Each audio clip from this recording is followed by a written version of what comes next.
गति मतलब घर से चल के आया तो साइकिल की गति हुई है कि नहीं हुई? साइकिल की गति हुई है, और यहाँ पे आया तो फिर विराम की अवस्था में हो गए, नहीं हुआ? यहाँ पे जब आके बैठे हैं तो विराम की अवस्था में हो गए, तो दोनों एक के साथ में होगा, एक साथ थोड़ी होगा। कभी विराम होगा तो कभी गति होगा कि नहीं? जैसे वहां पे गति से विराम की अवस्था में आ गए, और विराम से गति की अवस्था में हो सकता है कि नहीं? बहुत सारी वस्तुएं हैं जो गतिशील होती है और कुछ वस्तुएं गतिशील नहीं होती है। जैसे आदमी को क्या कह सकते हैं, मनुष्य है तो कैसा होगा? मनुष्य गति में भी हो सकता है और विराम में भी हो सकता है कि नहीं? दोनों में हो सकता है। और घर तो हमेशा विराम में रहेगा, घर तो रुकने में रहेगा, है ना? और उसके बाद गाड़ी कैसा हो गया? गति विराम दोनों में होगा। लेकिन ग्रह है जो वो हमेशा गति में रहता है, तो इसी के बारे में समझना है। गति और विराम दोनों एक साथ सीखेंगे।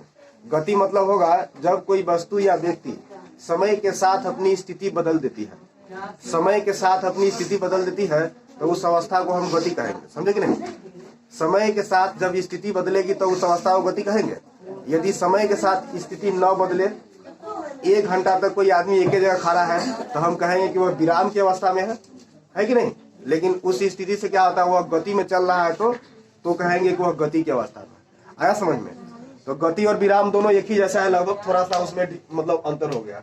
जैसे यहाँ पे हम ले लिए गति, तो गति क्या होगा इसमें, और इधर में ले लेंगे विराम, दोनों को लेकर चलेंगे, एक ही साथ में सीखेंगे। गति मतलब इसमें क्या होता है, इसको मतलब कि मोशन करके बोलते हैं, मोशन इंग्लिश में। और यहाँ पे लिखेंगे विराम मतलब रेस्ट। रात में हम लोग सोते हैं तो रेस्ट नहीं करते हैं, तो उस समय हमारी अवस्था विराम में होती है। और दिन में हम कहीं काम करते हैं तो हमारी अवस्था गति में हो जाती है। नहीं, तो गति का मतलब होता है कि यह समय के साथ वस्तु की स्थिति बदल जाएगी। वस्तु की स्थिति क्या होती है, बदलती है कि नहीं बदलती है? वस्तु की स्थिति बदलती है। गति का मतलब एक ही लाइन में समझ में आ गया तुम लोग को, कि जब कोई आदमी अपनी स्थिति बदलेगा समय के सापेक्ष, तो हम कहेंगे कि वस्तु अभी गति में है। लेकिन यहाँ पे क्या होगा कि समय के साथ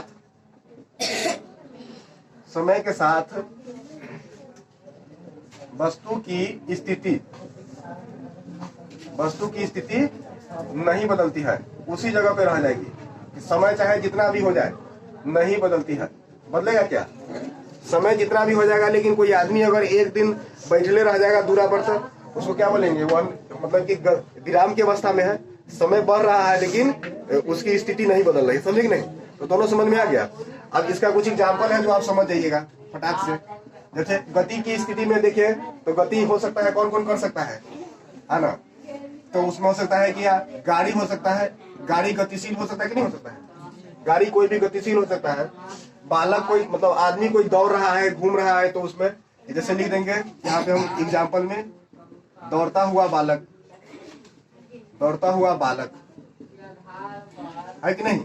उसके बाद आप लिख सकते हैं गेंद की गति। गेंद को ऐसे ठोकर मारिएगा तो गति कर जाएगा कि नहीं कर जाएगा? तो उस स्थिति को बोलेंगे गेंद की गति ETC। अब इसके सापेक्ष आप विराम का एग्जाम्पल अपने से सोचो। जैसे घर हो गया, घर स्थिर अवस्था में होता है कि नहीं होता है? यह गति कर पाएगा क्या? नहीं कर पाएगा। उसके बाद भी और बहुत सारे वस्तु है, हाँ, कि पेड़ हो गया, और बोलो तो क्या होगा? और कुछ होगा क्या? अरे बहुत चीजें है, बोर्ड है, लकड़ी है, बेंच डेस्क है, ये सभी का है विराम की अवस्था में रहता है, सब गति नहीं करता है। समझे कि नहीं? लेकिन यहाँ पे होता है कि ग्रह जो होता है गतिशील, हमेशा गतिशील होगा। ग्रह जो होता है वो हमेशा गतिशील होता है। ग्रह जैसे कि मान लो मतलब कि सूर्य हो गया, सूर्य की गति ये हमेशा गति नहीं करता है। सूर्य की गति, पृथ्वी की गति, ये सब क्या होता है? गतिशील आता है, हमेशा यह गति में ही रहेगा। समझे कि नहीं? और बहुत सारे वस्तु हैं जो गति और विराम दोनों में रहते हैं। गति और विराम में रहने वाले में हो गया आपका मनुष्य हो गया। मनुष्य गति और विराम दोनों में रह सकता है कि नहीं रह सकता? रह सकता है ना? गाड़ी गति और विराम दोनों में रह सकता है कि नहीं? गेंद को आप देख लो, अब गेंद को हम कभी गति में रख सकते हैं और कभी विराम में रख सकते हैं, है कि नहीं? ऐसे बहुत सारे वस्तु हैं जो गति और विराम दोनों में रह सकता है, और ये सब हमेशा गति में रहेगा। ग्रह हमेशा गति में रहता है, लेकिन कुछ वस्तु है कि हमेशा विराम में ही रहता है। समझे कि नहीं? तो जैसे यहाँ पे एग्जाम्पल ले लिए, ये सब विराम में ना रहेगा, इस सब को गति में लाया जा सकता है? नहीं लाया जा सकता है। तो गति और विराम के सिंपल सी बात है, यहाँ पे भाषा है, जब कोई वस्तु समय के साथ अपनी स्थिति बदलेगी तो उस अवस्था को हम गति कहेंगे, और जब कोई वस्तु या व्यक्ति समय के साथ अपनी स्थिति नहीं बदलती है उस अवस्था को क्या कहेंगे, विराम कहेंगे। तो गति और विराम समझ में आ गया, छोटा सा तुम लोग लिख लो फटाफट, है ना। आखिर आपको नोट्स मिल जाता है। वस्तु है जो हमेशा गति में, जैसे मान लिया जाए कि आप देखिएगा उसमें कभी कभी रास्ते पर कि एक बस गति कर रहा होगा, समझे कि नहीं, और उसके बगल से एक ट्रेन भी गति करता है, बस और ट्रेन दोनों गति करता है। तो उस स्थिति में दोनों को हम गति में कहेंगे, दोनों ही गति में है। ट्रेन की स्पीड ज्यादा होगा और बस का स्पीड तो कम होगा थोड़ा, ठीक नहीं, बस का कम होगा, लेकिन गति में तो दोनों है, दोनों में गति है। अगर मान लिया जाए तो अब हम कहेंगे क्या चीज, दोनों एक साथ में गति कर रहा है तो ऐसी गति कहेंगे आपेक्षिक गति। मतलब कि आपेक्षिक गति क्या होगा, यदि यहाँ से ट्रेन से कोई आदमी बस को देखेगा तो उसको लगेगा कि बस गति कर रहा है, नहीं, हाँ, अब बस से कोई आदमी ट्रेन को देखेगा तो उसको लगेगा ट्रेन गति कर रहा है, लेकिन वास्तव में दोनों गति कर रहा है, वास्तव में तो दोनों गति कर रहा था। आप कभी गाड़ी से जाते होंगे तो आपको लगता होगा कि पैर गति कर रहा है ना, लेकिन वास्तव में वैसा नहीं होता है, नहीं होता है। तो हम उसमें दोनों को समझते हैं कि दोनों ही एक साथ में गति नहीं कर रहा है, मतलब एक ही गति कर रहा है, जहाँ पे हम बैठे होते हैं वही गति करता है, लेकिन लगता है कि जो वहाँ पे रेस्ट की अवस्था में है, गति में नहीं है, मतलब कि विराम में है, वह गति कर रहा है। तो ऐसा आपको अनुभव होगा, प्रतीत होगा, लगेगा, समझे कि नहीं। तो इस अवस्था को हम कहेंगे आपेक्षिक गति, ऐसे अवस्था को आपेक्षिक गति, मतलब कि आपेक्षिक गति में विराम और गति दोनों होते हैं। आपेक्षिक गति मतलब क्या हो गया, इसमें गति और विराम दोनों होंगे, आपेक्षिक गति, समझे कि नहीं, इसमें विराम होंगे और गति, विराम और गति दोनों होते हैं। ऐसे स्थिति को क्या कहेंगे हम लोग, आपेक्षिक गति, समझे कि नहीं समझे, आगे समझ में। और इसमें गति के कुछ प्रकार जानना है कि गति कितने प्रकार के होते हैं, समझे कि नहीं। गति के प्रकार, गति के प्रकार में आप सबसे पहले आप जानिएगा रैखिक गति। गति भी बहुत प्रकार के होते हैं ना, रैखिक गति, यहाँ पे लिखेंगे हम, एक नंबर में हो गया आपका रैखिक गति। रैखिक गति के बारे में समझिए, रैखिक गति क्या होगा, जब कोई वस्तु या व्यक्ति ऐसा है कि रेखा खींचे, ए और बी बिंदु है कि नहीं, ए भी बिंदु है, ऐसे समझे कि नहीं, ऐसे इसका स्थिति होगा।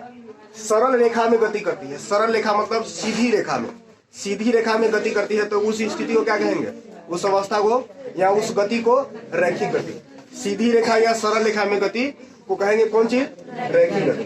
अब यहाँ पे क्या होगा, सीधी रेखा में गति कौन सा करता है, जैसे आप देख लो तो क्या होता है, सीधी रेखा में क्या क्या गति हो सकता है, ऐसे कुछ एग्जाम्पल आपके आसपास है क्या, नहीं है। सीधी रेखा में बंदूक की गोली की गति होती है, गोली जब निकलेगा तो सीधे न जाएगा, बंदूक की गोली की गति। जैसे एग्जाम्पल में हमने क्या चीज, समझे कि नहीं, यह सरल रेखा हो गया कि सरल रेखा में गति हो रहा है, समझे कि नहीं।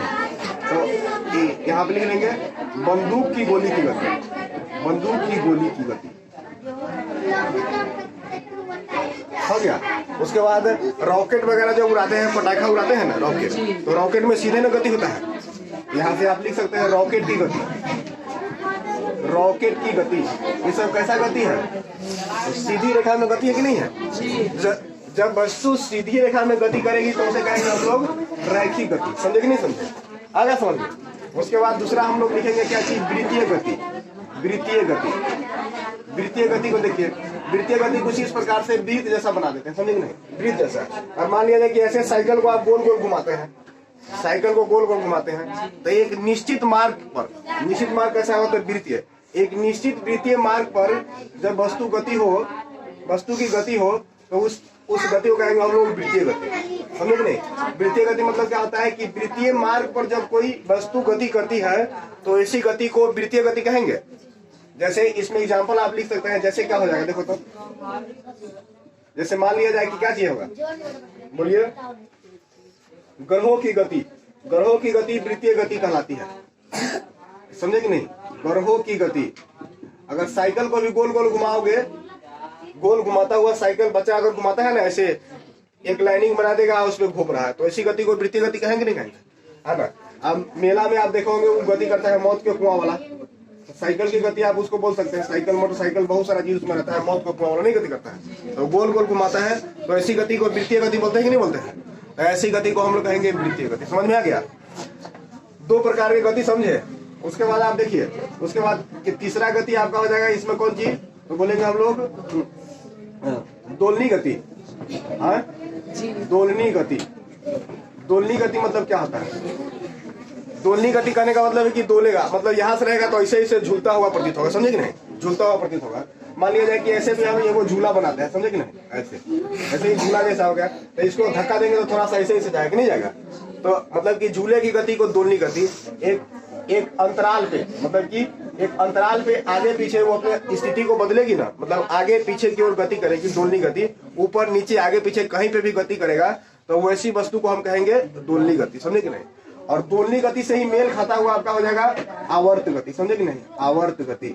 आवर्त गति को हम दोलनी गति को ही आवर्त गति इसमें कहेंगे, लेकिन इस स्थिति में कहेंगे जब वह निश्चित अंतराल पे, जैसे कि यहाँ से ले लिया जाए कि यहाँ पे कोई वस्तु गति कर रहा है, यहाँ पे झूला है, तो इधर आने में 2 सेकेंड लेता है कि, तो इधर जाने में भी 2 सेकेंड ले, तो निश्चित अंतराल पे अपनी अवस्था को दोहरा देगी। निश्चित अंतराल में जब अपनी अवस्था को दोहराएगी तो वैसी गति को हम कहेंगे आवर्त गति। तो यहाँ से क्या होगा? दोलनी गति का ही रूप आवर्त गति हुआ। दोलनी गति का ही रूप आवर्त गति हुआ। दोलनी गति में इसमें क्या हुआ कि जब कोई वस्तु या व्यक्ति आगे पीछे या ऊपर नीचे गति करता है समय की नहीं, तो यहाँ पे तो वह समय के सापेक्ष होगा, तो उस अवस्था को हम कहेंगे दोलनी गति। अब निश्चित अंतराल को अपनी अवस्था को जब दोहराएगा तो वैसी गति को बोलेंगे आवर्त गति। तो ये 4 प्रकार की गति आपका क्लियर हुआ, इसको आप रॉक में लिख लो पता। कैसे उदाहरण, जैसे रैखिक गति को क्या कहेंगे? बंदूक की गोली की गति, रॉकेट की गति, हो गया। इसमें आप लिखे हैं साइकिल की गति, ग्रहों की गति, कि नहीं? और इसमें क्या लिखेंगे? दोलनी गति में कुछ नहीं लिखेंगे। दोलनी गति में आप झूले की गति लिख लो। झूले की गति, झूला डोलता हुआ नहीं रहता है क्या? पेंडुलम की गति, घड़ी के पेंडुलम,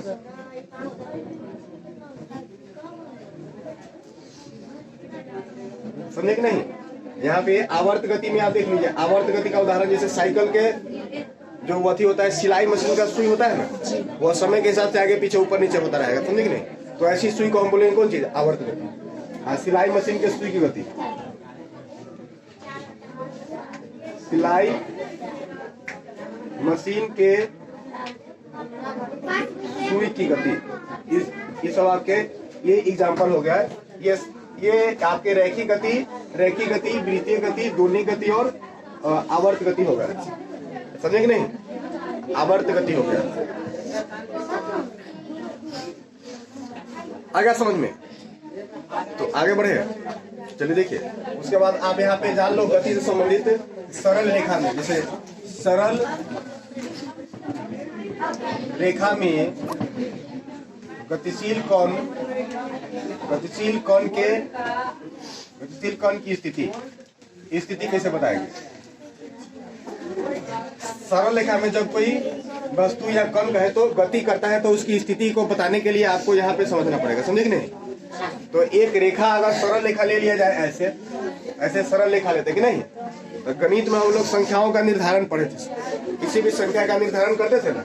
तो यहाँ से अगर मान लिया जाए हम कोई ए भी एक सरल रेखा लिए, ए भी लिए, और यहाँ पे एक बिंदु ओ ले लेते हैं, समझे कि नहीं? ओ बिंदु ले लेते हैं, जहाँ ओ को हम मूल बिंदु मान लेते हैं, जहाँ पे वस्तु को यहाँ पे मानेंगे कि मूल बिंदु होता है।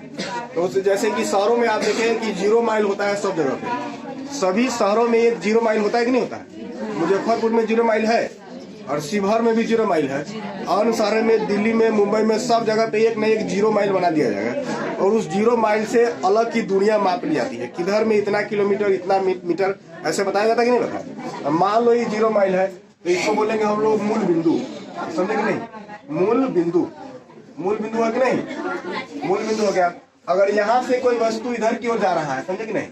दाईं ओर जा रहा है, राइट साइड में, तो यहाँ से 1 2 3 ऐसे करके हम बना देंगे आगे संख्या में। तो इधर की दूरियां जो है हम धनात्मक नापेंगे, प्लस में नापेंगे, धनात्मक।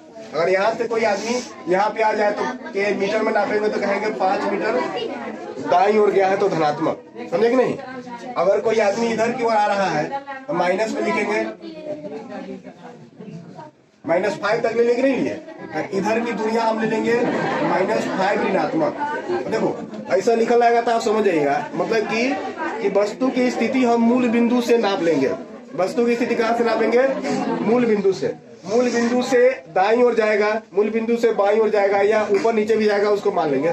यहाँ पे तो हम मानेंगे सिर्फ सरल रेखा में, तो ऐसे दिखा दिए, समझे कि नहीं। सरल रेखा में दाईं और बाएं, दाएं बाएं मानते कि नहीं मानते हैं।